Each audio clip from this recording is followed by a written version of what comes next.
Kuvanwa mu Misiri, igice cya 4. Imana iha Musa gukora ibitangaza. Musa abaza Uhoraho ati, none se nibatanyemera ntibite ku byo mvuga ngo ntiwambonekeye? Uhoraho aramubaza ati, icyo ufite mu ntoki ni iki? Musa aramusubiza ati, ni inkoni. Uhoraho aramubwira ati, yijugunye hasi. Musa ayijugunya hasi, ihinduka inzoka, ayibonye ariruka. Uhoraho aramubwira ati, rambura ukuboko uyifate umurizo. Musa arayifata, irongera ihinduka inkoni. Uhoraho aramubwira ati, uzabigenza utyo kugira ngo Abisirayeli bemere ko Uhoraho Imana ya ba sekuruza, Imana ya Aburahamu na Izaki na Yakobo yakubonekeye. Uhoraho arongera aramubwira ati, shyira ikiganza mu gituza. Musa arakihashyira, agikuyemo asanga kirwaye cyeruruka nk'urubura. Uhoraho aramubwira ati, subiza ikiganza mu gituza. Musa agisubizamo, yongeye kugikuramo asanga cyakize. Uhoraho niko kumubwira ati, nibatemezwa n'ikimenyetso cya mbere ngo bakumvire, bazemezwa n'ikimenyetso cya kabiri. Nibatemezwa n'ibyo bimenyetso byombi ngo bakumvire, uzavoma amazi yo muri Nili uyasuka imusozi imbere yabo, azahinduka amaraso. Ariko Musa abwira Uhoraho ati, Nyagasani, sinzi kuvuga neza, nta nubwo nabyigeze, ndetse n'ubu tuvugana nta kirahinduka. Sintebuka mu magambo kandi mvuga ntegwa. Uhoraho aramubaza ati, niko ye, ninde waremye umunwa w'umuntu? Ninde utuma umuntu aba ikiragi cyangwa igipfamatwi? Ninde utuma umuntu areba cyangwa aba impumyi? Si jyewe Uhoraho? Ngaho rero genda, nzakubwira ibyo uzavuga ngo ushoboze no kubivuga. Musa aramusubiza ati, Nyagasani, mbabarira urebe undi utuma. Uhoraho asubiza Musa arakaye ati, ufite mwene so Aroni w'umulevi uzi kuvuga neza. Azagusanganira yishimire kukubona. Uzajya umubwira ibyo avuga, nanjye nzabashoboza mwembi kuvuga icyo nshaka, kandi mbigisha uko muzakora. Azakubera umuvugizi, abe nk'umunwa, nawe umubere nk'Imana, umubwire ibyo avuga. Kandi uzitwaze iyo nkoni kugira ngo uzayikoreshe ibimenyetso. Musa asubira mu Misiri. Nuko Musa asubira kwa sebukwe Yetiro, aramubwira ati, ndifuza kujya mu Misiri kureba ko bene wacu bakiriho. Yetiro aramusubiza ati, genda amahoro. Musa akiri i Midiyani, Uhoraho aramubwira ati, subira mu Misiri kuko bashakaga kukwica bose batakiriho. Musa ashyira umugore n'abana ku ndogobe, afata na ya nkoni Imana yamubwiye kwitwaza, agenda yerekeza mu Misiri. Uhoraho abwira Musa ati, dore naguhaye ububasha bwo gukora ibitangaza. Nugera mu Misiri uzabikorere imbere y'umwami, nanjye nzanangira umutima we, maze ye kureka Abisirayeli bagenda. Uzamumbwirira uti, Abisirayeli ni umwana wanjye w'imfura. Narakubwiye ngo umureke ajye kundamya, ariko uranga. Niyo mpamvu ngiye kwica umwana wawe w'imfura. Bakiri mu rugendo, Uhoraho abasangaho baraye, ashaka kwica Musa. Sipora niko gufata ibuye rityaye, akeba umuhungu we, agahu akebyeho agakoza ku birenge bya Musa. Aramubwira ati, umbereye umugabo w'amaraso. Nuko Uhoraho aramureka. Sipora yabwiye umugabo we atyo kubera ugukebwa k'umwana we. Hagati aho Uhoraho abwira Aroni ati, jya mu butayu usanganire Musa. Aragenda amusanga ku musozi w'Imana, aramuhobera. Musa abwira Aroni amagambo yose Uhoraho yari yamutumye, n'ibyerekeye ibitangaza byose yari yamutegetse gukora. Musa na Aroni bajya mu Misiri, bakoranya abakuru bose b'Abisirayeli. Nuko Aroni abatekerereza ibyo Uhoraho yari yabwiye Musa byose. Musa nawe abereka bya bimenyetso. Abisirayeli baremera, maze bumvise ko Uhoraho azi amagorwa yabo, akaba agiye kubarokora, barapfukama baramuramya.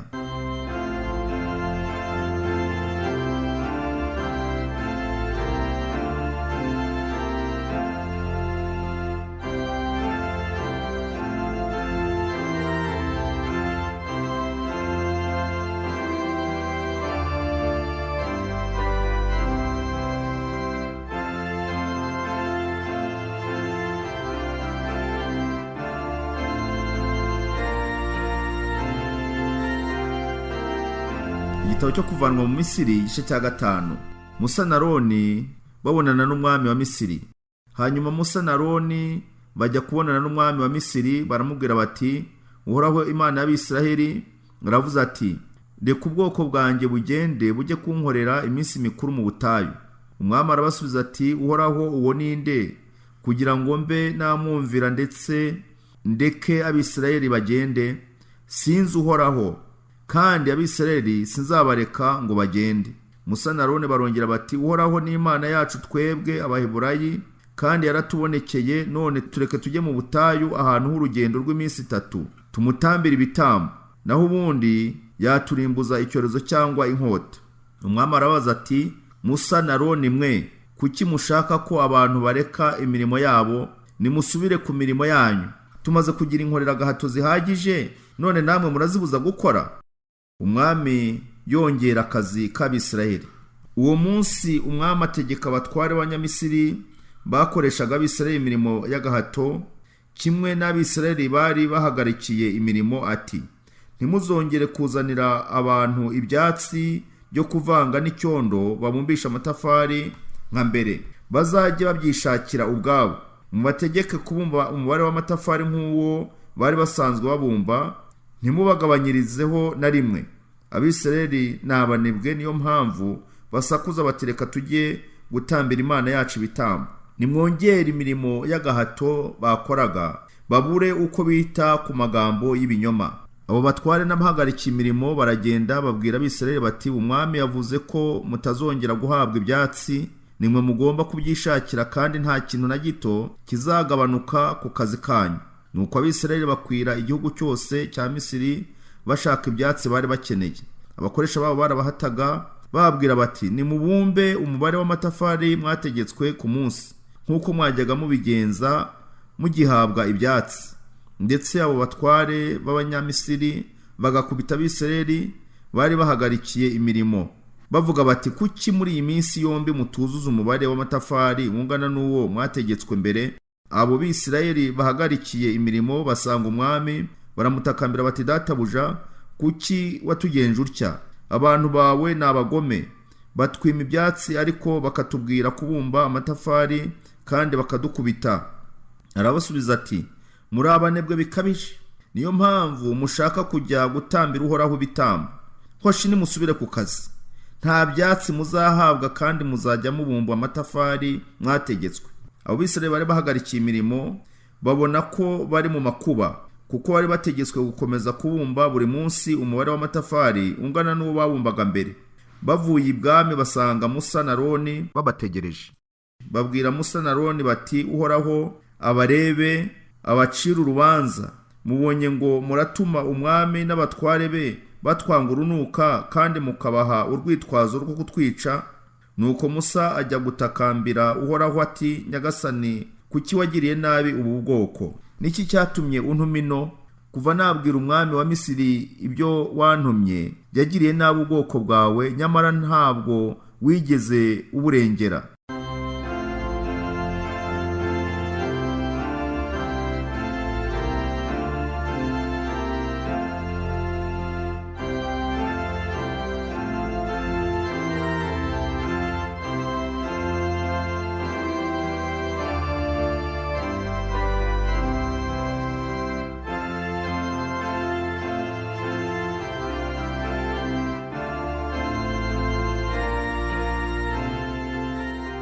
Igitabo cyo kuvanwa mu Misiri igice cya 6. Uhoraho asubiza Musa ati, ugiye kwirebera icyo nzakorera uwo mwami wa Misiri. Nzamuhata areke Abisirayeli bagende, ndetse muhate abirukane bamuvire mu gihugu. Imana isezerana Musa gukiza Abisirayeli. Imana irongera ibwira Musa iti, nduhoraho, nabonekeye Aburahamu na Izaki na Yakobo, mbabwira ko nitwa Imana nyir'ububasha. Ariko sinababwira ko irindi zina ryanjye ari Uhoraho. Nagiranye nabo isezerano ryo kubaha igihugu cya Kanani babagamo ari abanyamahanga. Numvise kandi amaganya y'Abisirayeli bakandamijwe n'Abanyamisiri, maze nibuka isezerano ryanjye. None genda umbwirire Abisirayeli uti, nduhoraho, nzabakura mu mirimo y'agahato mukoreshwa n'Abanyamisiri. Nzabacunguza ububasha bukomeye, kandi mane ababakandamije. Nzabagira ubwoko bwanjye, maze mbabere Imana. Muzamenya ko nduhoraho Imana yanyu, igihe nzaba mbakuye mu mirimo y'agahato Abanyamisiri babakoresha. Nzabajyana mu gihugu narahiye kuzaha Aburahamu na Izaki na Yakobo, ntibaheho gakondo, ni jye Uhoraho ubivuze. nuko Musa abibwira Abisiraheli, ariko ntibabyemera kubera ko imirimo y'agahato yari yaratumye biheba. Uhoraho abwira Musa ati, genda ubwire umwami wa Misiri areke Abisiraheli bave mu gihugu cye. Ariko Musa asubiza Uhoraho ati, dore n'Abisiraheli banze kunyumvira, none umwami wa Misiri yanyumvira ate kandi ntazi kuvuga neza? Uhoraho abwira Musa na Aroni kujya kureba Abisiraheli n'umwami wa Misiri, kugira ngo babamenyeshe ko Uhoraho ategetse ko Abisiraheli bava muri icyo gihugu. Ibisekuruza bya Musa na Aroni. Dore abatware b'imiryango y'abasekuruza, abahungu ba Rubeni imfura ya Yakobo ni Hanoki na Palu na Hesironi na Karumi. Abo nibo bitiriwe imiryango y'abakomoka kuri Rubeni. Abahungu ba Simiyoni ni Yemuweli na Yamini na Ohadi na Yakini na Sohari na Shawuli yabyaranye n'umunyakananikazi. Abo nibo bitiriwe imiryango y'abakomoka kuri Simiyoni. Abahungu ba Levi ni Gerishoni na Kehati na Merari. Levi yapfuye amaze imyaka 137. Dore amazina y'abakomoka ku bahungu be. Abakomoka kuri Gerishoni ni Libuni na Shimeyi n'imiryango yabo. Abahungu ba Kehati ni Amuramu na Yisehari na Heburoni na Uziyeli. Kehati yapfuye amaze imyaka 133. Abahungu ba Merari ni Mahiri na Mushi. Abo nibo bitiriwe imiryango y'abakomoka kuri Levi. Amuramu arongora nyirasenge Yokebedi, babyarana Aroni na Musa. Amuramu yapfuye amaze imyaka 137. Abahungu ba Yisehari ni Kora na Nefegi na Zikiri. Abahungu ba Uziyeli ni Mishayeli na Elisafani na Sitiri. Aroni arongora Elishaba umukobwa wa Aminadabu, akaba na mushiki wa Nahasoni, babyarana Nadabu na Abihu na Eliyazari na Itamari. Abahungu ba Kora ni Asiri na Elikana na Abiyasafu. Abo nibo bitiriwe imiryango y'abakomoka kuri Kora. Eliyazari mwene Aroni arongora umwe mu bakobwa ba Putiyeli, babyarana Finehasi. Abo nibo batware b'amazu y'Abalevi. Aroni na Musa nibo Uhoraho yategetse gukura Abisiraheli mu gihugu cya Misiri, bakurikije imiryango yabo. Ni nabo babwiye umwami wa Misiri ngo areka Abisiraheli bagende. Uhoraho yongera gutuma Musa ku mwami wa Misiri. Igihe Uhoraho yavuganiraga na Musa mu Misiri, yaramubwiye ati, ndi Uhoraho, ubwira umwami wa Misiri icyo ngutuma cyose. Musa aramusubiza ati, umwami yanyumva ate kandi ntazi kuvuga neza? Igitabo cyo kuvanwa mu Misiri, igice cya 7. Uhoraho abwira Musa ati, nk'uko mvugira mu kanwa k'abahanuzi banjye, niko uzabwirira umwami wa Misiri mu kanwa ka mukuru wawe Aroni. Uzabwira Aroni ibyo nzagutegeka byose, nawe abibwira umwami wa Misiri, kugira ngo areke Abisiraheli bave mu gihugu cye. Nanjye nzanangira umutima w'umwami, kandi nzakorera ibimenyetso n'ibitangaza byinshi mu Misiri. Umwami ntazabitaho, ariko nzahanisha Misiri ibihano bikomeye, maze ngoboke ubwoko bwanjye bw'Abisiraheli, mbavane mu Misiri nkurikije imiryango yabo. Ubwo nibwo Abanyamisiri bazamenya Uhoraho uwo ari we. Musa na Aroni babigenza nk'uko Uhoraho yabibategetse. Igihe bavuganaga n'umwami wa Misiri, Musa yari amaze imyaka 80 avutse, na Aroni amaze imyaka 85. Inkoni ihinduka inzoka. Uhoraho abwira Musa na Aroni ati, umwami wa Misiri nababwira gukora igitangaza, uzabwire Aroni uti, fata inkoni yawe uyijugunye hasi imbere y'umwami, izahinduka inzoka. Musa na Aroni basanga umwami bakora uko Uhoraho yabibategetse. Aroni ajugunya inkoni ye imbere y'umwami, n'ibyegera bye ihinduka inzoka. Nuko umwami ahamagaza abanyabwenge n'abashitsi n'abanyabugenge bo mu Misiri, nabo babigenza batyo bakoresheje ubugenge bwabo. Bose bajugunya inkoni zabo hasi, zihinduka inzoka, ariko Aroni imiri zabo. Nyamara umwami arinangira, ntiyita kuri Musa na Aroni. Byagenze nk'uko Uhoraho yari yabivuze. Ibyago Uhoraho yateje Misiri, amazi ahinduka amaraso. Uhoraho abwira Musa ati, dore umwami wa Misiri yinangiye, yanga kureka ubwoko bwanjye ngo bugende. Ejo umwami azajya ku ruzi rwa Nili. None uzazinduke witwaze ya nkoni yigeze guhinduka inzoka, ujye kuhamutegerereza. uzamubwira uti uhoraho Imana y'Abaheburayo yakuntumyeho ngo ureke ubwoko bwe bujye mu butayu kumuramya, ariko kugeza ubu ntiwigeze umwumvira. None dore ibizakumenyesha uhoraho uwo ari we. Iyi nkoni nitwaje ngiye kuyikubitisha aya mazi ya Nili ahinduka amaraso. Amafi yo mu ruzi azapfa, amazi yarwo anuke, maze Abanyamisiri bananirwe kuyanywa. Uhoraho arongera abwira Musa ati, uzabwira Aroni afate inkoni ye ayitunge ku mazi yo mu Misiri, ayo mu migezi no mu miyoboro no mu bidendezi, mbese hari amazi hose. Amazi yose yo mu Misiri n'ayo mu bikoresho bitari bimwe azahinduka amaraso. Musa na Aroni bagenza uko Uhoraho yabategetse.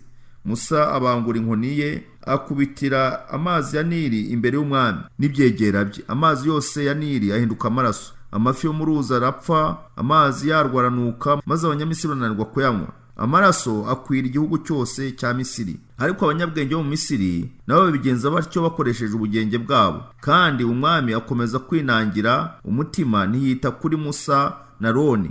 Byagenze nk'uko Uhoraho yari yabivuze. Umwami aritahira nk'aho nta cyabaye. Abanyamisiri bose bafukura mu mpande za Nili bashaka amazi yo kunywa, kuko batashoboraga kunywa ayo mu ruzi. Icyago cy'ibikeri. Amazi ya Misiri amaze guhinduka amaraso, hahise iminsi 7. Hanyuma Uhoraho atuma Musa ngo abwire umwami ati, reka ubwoko bwanjye bujye kundamya. Niba ugikomeje kwanga kuburekura, igihugu cyawe nzagiteza ibikeri. Uruzi rwa Nili ruzuzura ibikeri, maze bizamuke byuzure mu ngoro yawe, bigere no mu cyumba uryamamo ndetse no ku buriri bwawe. Bizagera mu mazu y'ibyegera byawe no mu y'abaturage. Bizagera mu maziko yawe no mu nkono zawe, ndetse bizakuzuraho byuzure no ku byegera byawe no kuri rubanda. Uhoraho ategeka Musa ngo abwire Aroni ati, rambura ukuboko utunge inkoni yawe ku migezi no ku miyoboro no ku bidendezi, kugira ngo ibikeri bivemo byuzure igihugu cya Misiri. Nuko Aroni arambura ukuboko agutunga ku mazi yo mu Misiri, maze ibikeri bivamo byuzura mu gihugu. Ariko abanyabugenge bakoresheje ubugenge bwabo nabo batuma ibikeri bigwira mu gihugu. Umwami ahamagara Musa na Aroni arababwira ati, nimwinginge Uhoraho ku bwanjye no kuba abantu banjye adukize ibi bikeri, nibwo nzareka ubwoko bwe bujye kumutambirira ibitambo. Musa abwira umwami ati, ndemera kukwingingira Uhoraho, none umbwire igihe nagusengera wowe n'ibyegera byawe n'abantu bawe, nibwo ibikeri bizava mu mazu yanyu bisigare muri Nili gusa. Aramusubiza ati, uzabikore ejo. Musa aramubwira ati, nzabikora kugira ngo umenye ko ntawe uhwanye n'Uhoraho Imana yacu. Ibikeri bizava mu mazu yanyu no ku byegera byawe no ku bantu bawe, bisigare muri Nili gusa. Musa na Aroni bava ibwami. Musa yinginga Uhoraho ngo akize umwami ibikeri yatejwe. Uhoraho akora ibyo Musa yari amusabye. Ibikeri birapfa, bishira mu mazu no mu ngo no mu mirima. Babirunda ibirundo n'ibirundo, igihugu gihinduka umunuko. Umwami wa Misiri abonye habonetse agahenge arinangira, ntiyita kuri Musa na Aroni. Byagenze nk'uko Uhoraho yari yabivuze. Icyago cy'inda.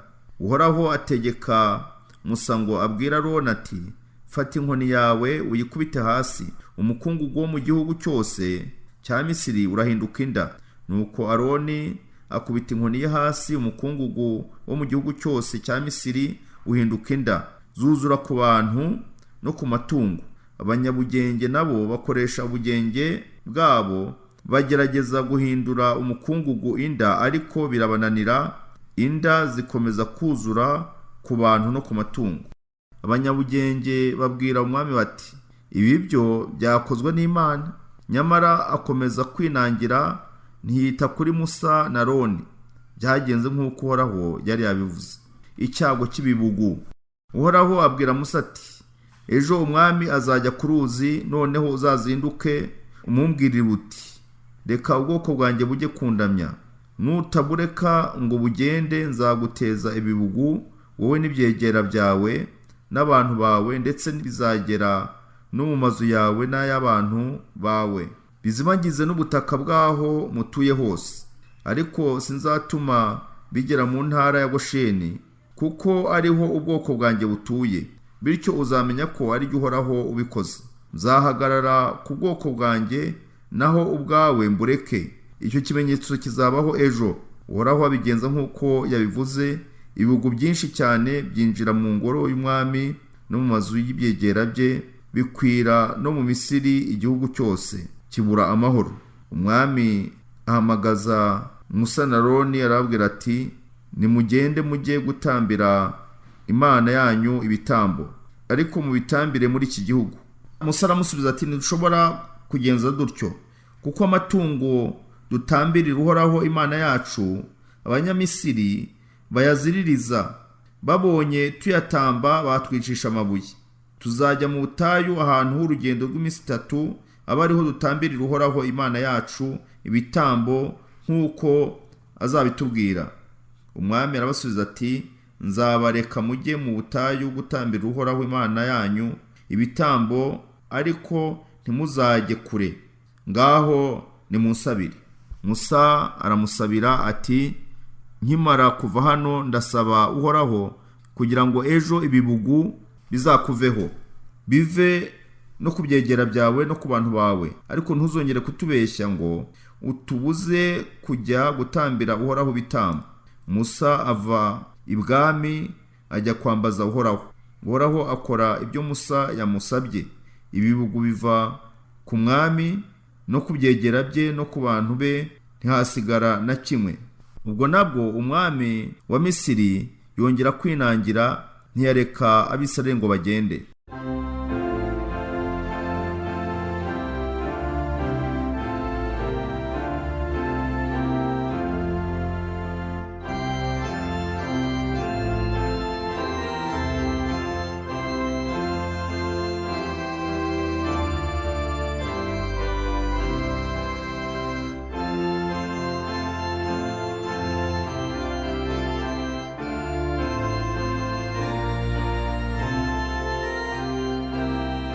Icyago cya Muryamo. Igitabo cyo kuvanwa mu Misiri, igice cya 9.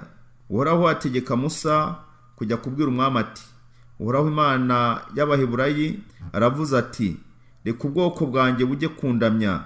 Niwanga ko bugenda ugakomeza kubukumira, Uhoraho azateza icyorezo gikomeye amatungo yawe, amafarashi n'indogobe n'ingamiya n'amashyo n'imikumbi. Icyo cyorezo kizagera ku matungo y'Abanyamisiri, ariko Uhoraho azahagara ku Bisirayeli he gupfa na rimwe. Uhoraho yavuze igihe bizabera ati, ejo niho nzabikora mu gihugu cyawe. Bukeye Uhoraho akora ibyo yavuze. Amatungo y'Abanyamisiri arapfa, ariko mu y'Abisirayeli ntihapfa na rimwe. Umwami agenzuye asanga mu matungo y'Abisirayeli nta na rimwe ryapfuye, ariko akomeza kwinangira, ntiyareka Abisirayeli ngo bagende. Icyago cy'ibisebe. Uhoraho abwira Musa na Aroni ati, nimujyane umurayi wo mu itanura wuzuye amashyi, maze Musa awutumurire imbere y'umwami. Uwo murayi uzatunguka nk'umukungugu ukwire mu Misiri hose, maze utere umuntu wese n'itungo ryose uzagwaho ibishyute bizaturikamo ibisebe. Musa na Aroni bajyana umurayi wo mu itanura, maze Musa utumurira imbere y'umwami, utera abantu n'amatungo ibishyute biturikamo ibisebe. Nuko abanyabugenge ntibashobora kongera guhangana na Musa, kuko bari barembejwe n'ibishyute kimwe n'abandi Banyamisiri bose. Ariko Uhoraho anangira umutima w'umwami, ntiyita kuri Musa na Aroni. Byagenze nk'uko Uhoraho yari yarabwiye Musa. Icyago cy'urubura. Uhoraho abwira Musa ngo azinduke ajye kubwira umwami ati, Uhoraho Imana y'Abaheburayi aravuze ati, reka ubwoko bwanjye bujye kundamya, naho ubundi wowe n'ibyegera byawe n'abantu bawe ndabateza icyorezo gikomeye cyane. Nibwo uzamenya ko ku isi ntawe uhwanye nanjye. Mba naraguteje indwara ikakurimburana n'abantu bawe, ariko narakwihoreye kugira ngo nkwereke imbaraga zanjye kandi bitume menyekana ku isi yose. Nicyo gituma ejo nk'iki gihe nzagusha urubura rukaze rutigeze rugwa kuva Misiri yabaho kugeza ubu. None ubwira abantu bacyura amatungo yawe n'ibyo bafite hanze byose babyugamishe. Urubura ruzica icyo ruzasanga hanze cyose, yaba umuntu cyangwa itungo. Bamwe mu byegera by'umwami bumvise ijambo ry'Uhoraho baratinya, bugamisha abagaragu babo n'amatungo yabo. Naho abatitaye ku ijambo ry'Uhoraho babirekera mu gasozi. Nuko Uhoraho abwira Musa ati, tunga ukuboko kwawe ku ijuru, maze urubura rugwe mu gihugu cyose cya Misiri, rugwe ku bantu no ku matungo no ku bimera byose. Musa atunga inkoni ye ku ijuru, maze Uhoraho ahindisha inkuba, imirabyo irarabya, agusha urubura mu gihugu cya Misiri. Hagwa urubura rukomeye ruvanze n'imirabyo nyinshi bitigeze kubaho mu mateka ya Misiri. Mu gihugu cyose urubura rwica ibyari hanze byose, abantu n'amatungo, rwangiza n'imyaka yose yari mu mirima n'ibiti byose. Mu ntara ya Gosheni yari ituwe n'Abisiraheli niho honyine urubura rutaguye. Umwami wa Misiri ahamagaza Musa na Aroni, arabwira ati, ubwo nacumuye, Uhoraho niwe uri mukuri, naho jye n'abantu banjye twarafuditse. None nimunsabire Uhoraho arekeraho gukubitisha inkuba no kugusha urubura, nanjye sinzongera kubabuza, ndabareka mugende. Musa aramusubiza ati, nimara kuva mu mujyi, ndasenga Uhoraho mutegeye amaboko, nta nkuba yongera guhinda, nta n'urubura rwongera kugwa. Ubwo nibwo umenya ko isi ari iy'Uhoraho. Nyamara nzi ko wowe n'ibyegera byawe mutarubaha Uhoraho Imana. Urubura rwononnye ibimera bivamo ubudodo byari bifite uruyange, n'ingano za bushoki zari zeze, ariko izindi ngano zitinda kwera ntacyo zabaye. Musa ava ibwami asohoka mu mujyi, maze asenga Uhoraho amutegeye amaboko. Inkuba n'urubura birekeraho, n'imvura irahita. Umwami abonye ko nta mvura n'inkuba n'urubura bikiriho, arongera aracumura. We n'ibyegera bye bakomeza kwinangira, ntiyareka Abisirayeli ngo bagende. Byagenze nk'uko Uhoraho yari yatumye Musa.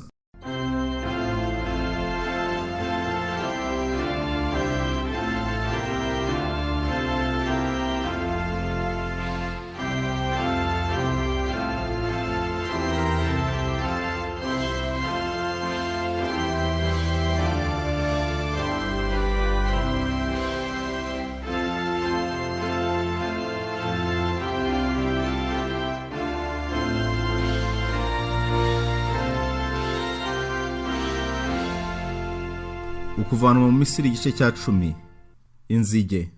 Uhoraho abwira Musa ati, subira ibwami, kuko ari jye wanangiye umutima w'umwami n'uw'ibyegera bye, kugira ngo mbereke ibimenyetso bitangaje. Bityo muzatekerereze abana banyu n'abuzukuru banyu ibyo bimenyetso nakoreye mu Banyamisiri n'uko nabagenje, ndetse muzamenye ko ari jye Uhoraho. Musa na Aroni basanga umwami, baramubwira bati, Uhoraho Imana y'Abaheburayi aravuze ati, uzageza ryari kwanga kwicisha bugufi imbere yanjye? Reka ubwoko bwanjye bujye kundamya. Nukomeza kwanga kurekura ubwoko bwanjye, ejo nzateza igihugu cyawe inzige, zizazimagiza ubutaka ku buryo butazagaragara. Zizarya ibyasigaye bitangijwe n'urubura, zirye n'ibiti byose byo mu mirima yanyu. Zizuzura mu mazu yawe n'ay'ibyegera byawe byose, n'ay'abandi Banyamisiri bose. Zizatera icyago gikomeye baso na basogokuruza batigeze babona mu Misiri. Nuko Musa ava ibwami. Ibyegera by'umwami biramubwira biti, uriya mugabo azakomeza kuduteza ibyago kugeza ryari? Reka abagabo b'Abisiraheli bajye kuramya Uhoraho Imana yabo. Ese nturamenya ko Misiri yarimbutse? Umwami ahamagaza Musa na Aroni, arababwira ati, ngaho nimujye kuramya Uhoraho Imana yanyu, ariko mumbwire n'abo muzajyana. Musa aramusubiza ati, tuzajyana n'abana bacu n'abasaza bacu n'abahungu bacu n'abakobwa bacu n'imikumbi yacu n'amashyo yacu, kuko tugomba kwizihiza iminsi mikuru y'Uhoraho. Arababwira ati, ayo mahirwe mwayakura he ngo mbareke mwijyanire n'abana banyu? Biraboneka ko mufite imigambi mibi. Ntabyo mbemerera. Nihagenda abagabo bonyine baramye Uhoraho, kuko ari cyo mwasabye. Nuko birukana Musa na Aroni ibwami. Uhoraho abwira Musa ati, ramburira ukuboko kwawe ku gihugu cya Misiri, giterwa n'inzige zirye ibimera byose urubura rwasize. Musa aramburira inkoni ye ku gihugu cya Misiri, maze Uhoraho atuma umuyaga uturutse iburasirazuba, wiriza umunsi ukesha ijoro ugihuha. Bwakeye uwo muyaga umaze kuhageza, inzige zuzura uturere twose twa Misiri. Inzige zingana zityo ntizigeze zigwa mbere y'icyo gihe, nta n'izizongera kugwa. Izo nzige zizimagiza ubutaka bwose burijima, zirya ibimera byose n'imbuto z'ibiti urubura rwasize, ku buryo mu Misiri nta kibabi cyangwa icyatsi cyahasigaye. Bidatinze umwami wa Misiri atumiza Musa na Aroni, arababwira ati, nacumuye ku Uhoraho Imana yanyu, namwe mbacumuraho, none mwongere mumbabarire igicumuro cyanjye, nimunsabire Uhoraho Imana yanyu ankize iki cyorezo. Nuko Musa ava ibwami asaba Uhoraho. Uhoraho atuma umuyaga w'inkubi uturutse iburengerazuba, ujyana inzige uziroha mu nyanja itukura. Ntihagira uruzige na rumwe rusigara mu gihugu cyose cya Misiri. Ariko Uhoraho akomeza kunangira umutima w'umwami wa Misiri, maze umwami ntiyareka Abisirayeli ngo bagende. Umwijima. Uhoraho abwira Musa ati, tunga ukuboko kwawe ku ijuru, hacura umwijima mu Misiri, umwijima utuma abantu barindagira. Musa atunga ukuboko kwe ku ijuru, nuko mu minsi 3 hacura umwijima w'icuraburindi mu gihugu cyose cya Misiri. Mu minsi 3 ntihagira ubasha kureba mugenzi we cyangwa ngo ava aho ari, ariko aho Abisirayeli bose bari batuye harabonaga. Umwami ahamagaza Musa aramubwira ati, nimugende mujye kuramya Uhoraho, mujyane n'abana banyu, imikumbi yanyu n'amashyo yanyu, muba ari byo musiga. Musa aramusubiza ati, ntidushobora kugenda tudafite amatungo yo gutambira Uhoraho Imana yacu ibitambo bisanzwe n'ibikongorwa n'umuriro. Amatungo yacu yose tuzayajyana tudasize na rimwe, kuko ariyo tuzakuramo ayo gutambira Uhoraho Imana yacu. Ntidushobora kumenya icyo tugomba kumutambira tutarageraho yatubwiye. Ariko Uhoraho anangira umutima w'umwami, maze umwami ntiyemera ko bagenda. Umwami abwira Musa ati, mva mu maso, ntuzongere kumpinguka imbere, umunsi wagarutse aha nzakwica. Musa aramusubiza ati, ibyo uvuze nibyo koko, sinzongera kuguhinguka imbere. Ibyerekeye icyago cya nyuma. Uhoraho yari yarabwiye Musa ati, ngiye guteza umwami wa Misiri n'abaturage be icyago cya nyuma, nibwo azabareka mugende, ndetse azabirukana ino burundu. None bwira Abisirayeli, ari umugabo ari umugore, asaba umuturanyi we ibintu bikozwe mu ifeza no mu izahabu. Nuko Uhoraho atuma abanyamisiri bareba neza Abisirayeli, ndetse ibyegera by'umwami n'abandi banyamisiri bubaha Musa cyane. Musa akomeza kubwira umwami ati, Uhoraho aravuze ati, mu gicuku ndahita mu Misiri, abana b'abahungu b'imfura bose bapfe, kuva ku muhungu w'umwami uganje ku ngoma kugeza ku muhungu w'umuja upfukamye inyuma y'urusyo, ndetse n'uburiza bwose bw'amatungo burapfa. Igihugu cya Misiri cyose kiracura umuborogo utarigeze ubaho kandi utazongera kubaho. Ariko mu Bisirayeli nta n'imbwa iri bumokere umuntu cyangwa itungo. Bityo muzamenya ko Uhoraho adafata kimwe Abisirayeli n'Abanyamisiri. Ibi byegera byawe byose bizansanga bimfukamire, binyinginga biti, genda wowe n'abantu bawe bose muri kumwe. Icyo gihe nibwo nzagenda. Musa ava ibwami arakaye cyane. Uhoraho yari yarabwiye Musa ati, umwami wa Misiri ntazita ku byo muzavuga, bizatume nkora ibitangaza byinshi mu gihugu cye. Musa na Aroni bakoreye ibyo bitangaza byose imbere y'umwami, ariko Uhoraho yari yaramunangiye umutima. Umwami ntiyareka Abisirayeli bava mu gihugu cye.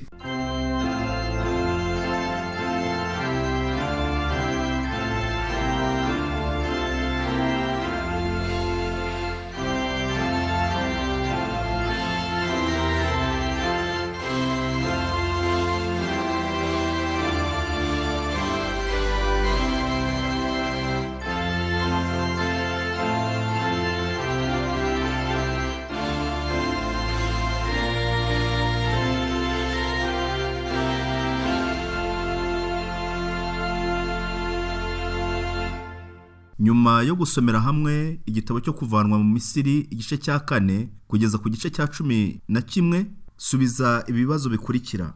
Imana yabwiye Musa ko azitwa irihe zina kuri Aroni, kandi na Aroni nawe yabwiwe ko azitwa ngo iki?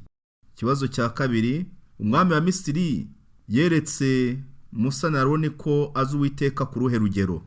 Ikibazo cya 3, niki cyatumye uburetwa burushaho gukomera ku Bisirayeli?